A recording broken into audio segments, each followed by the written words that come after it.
paano kaya kung kakantahin mo yung buwan na ang layo-layo sa genre ang ginagawa mo?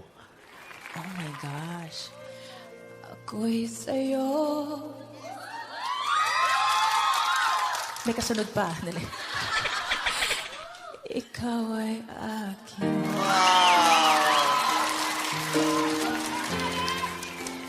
Ganda mo sa paningin.